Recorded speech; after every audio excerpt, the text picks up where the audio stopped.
vou conseguir comentar todas, mas eu queria responder a questão que a Áurea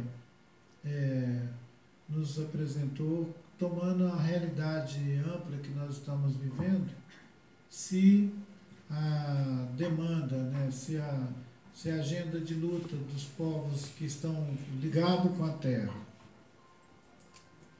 parecendo que quem puxa essa fila são os povos indígenas, seguido do MST, do MTST e algumas outras.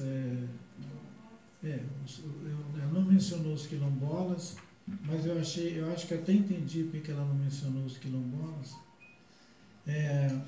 A não menção dos quilombolas é exatamente digamos, um elemento que pode ajudar a esclarecer e ajudar-nos a entender um pouco essa questão, né? O povo indígena, os índios, quando dizem que terra é saúde, não é só um slogan, não é só um lema para a campanha. Eles estão dizendo, a gente vai morrer por causa disso. Nós não vamos mudar de estratégia, nós vamos morrer se for preciso.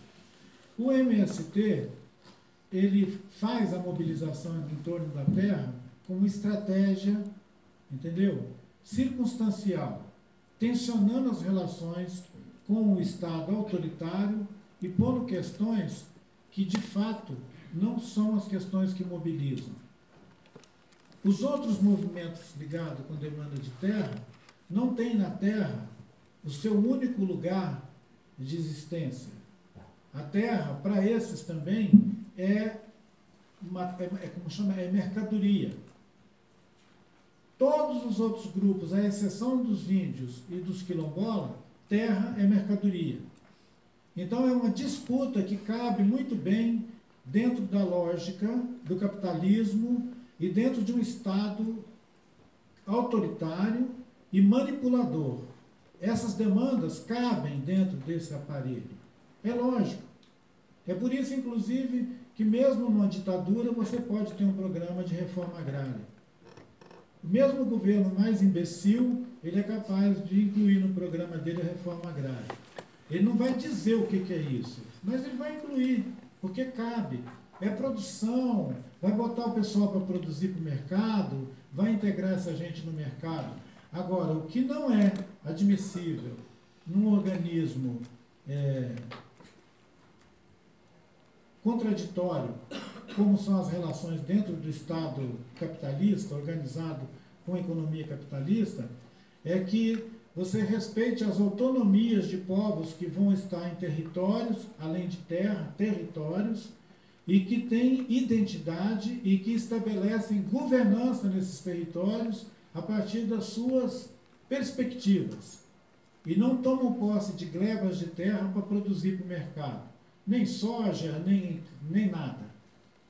Essa é a questão de fato. E o que mais torna inviável essa relação é o fato de que será uma posse comum do território. O uso comum. A posse e o uso é comum. São povos compartilhando um uso de um território que informa um pensamento sobre si.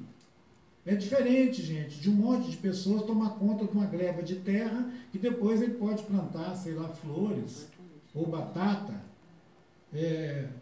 e entrar na economia de mercado. A crise é quando você tem gente que quer viver e não entrar na fila da produção. E historicamente diziam, os índios têm preguiça, os índios não trabalham. Não trabalham mesmo. E vão trabalhar para quem? Ou para quê? Por que os índios têm que trabalhar? Essa é uma pergunta que sempre paira nos debates com o aparelho do Estado. Ou os índios são favelados, ou essas ideias todas tortas. Ora, tem a história de um fotógrafo que eu conheci aqui em São Paulo há 30 anos atrás, que me pediu para eu levar ele numa aldeia. A aldeia era lá em Parelheiros. Tinha uma trilhazinha assim, chovia, e os pés de banana, a roça de mandioca estava no caminho, e a gente foi entrando com o fotógrafo, daí a pouco veio um menininho correndo de lá para cá, só com uma camiseta escrita Bradesco, toda suja, toda arregaçada. Ele estava pelado, vestido com a camisetinha escrita Bradesco. E todo sujinho. O fotógrafo se esquivou e virou e falou assim, eu queria tirar uma foto de uma criança indígena. Assim. Mas isso aí? Aí eu falei, qual o problema? Ele falou, mas ele está todo sujo, tudo, com essa camiseta tudo arrebentada.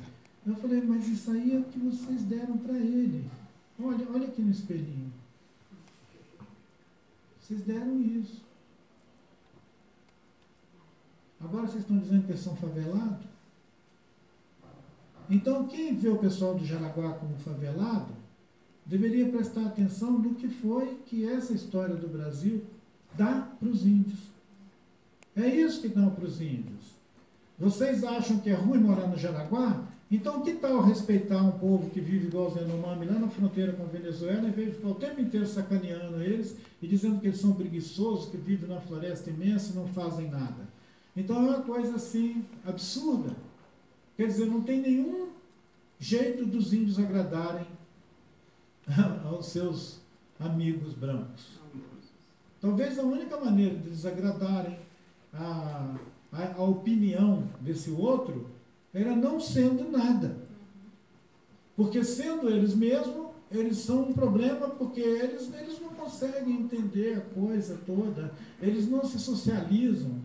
Então, se a gente, na América Latina tem acontecido recorrentemente isso, um assunto vira uma potência de mobilização, de articulação, em torno de uma situação de o Estado estar em experiência autoritária, seja no Equador, na Colômbia, na Bolívia, na Argentina mesmo, a liderança Mapuche, lá na Argentina, puxou um movimento grande de contestação de uma das regiões, das províncias na Argentina, que virou uma mobilização nacional de trabalhadores e de todas as categorias em torno de uma fagulha. Então, se o movimento indígena cria uma fagulha que pode mobilizar as populações que estão além dessa agenda da terra, nos centros urbanos, dos trabalhadores, isso pode até acontecer, gente, mas vocês percebem o quanto tem de artificial nisso? A luta tem que ser legítima. Se a população urbana está se sentindo bem, está ok, então deixa que os índios briguem pelos seus territórios. Não precisa ficar preocupado em transformar isso numa bandeira que vai interessar a todos.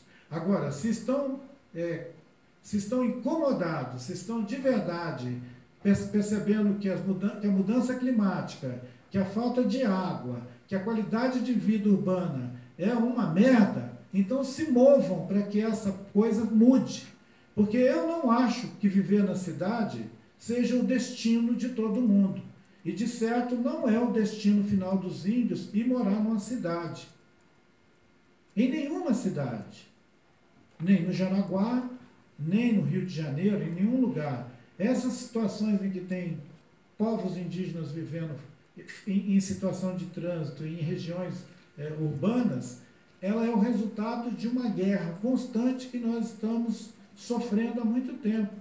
Tem uma série que vai inaugurar agora no mês de abril, que chama Guerras do Brasil. Guerras do Brasil toma a nossa história desde da Guerra das Balaiadas, desde aquelas primeiras, as guerras de Palmares, dos quilombos, tem uma longa história sobre as guerras, e que sugere o seguinte: nós nunca ficamos em paz. Essa máquina sempre esteve fazendo guerra contra alguém, aqui dentro.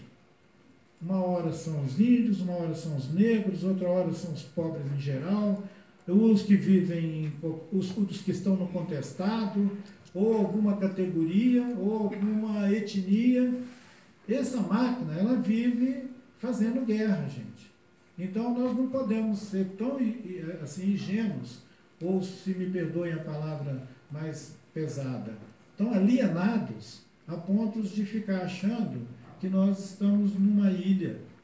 Nós não estamos numa ilha, nós estamos num mar de tormentas, e não é brincadeira. E no caso do povo indígena, nenhum povo indígena acha que está em paz, todos sabem que estão em guerra.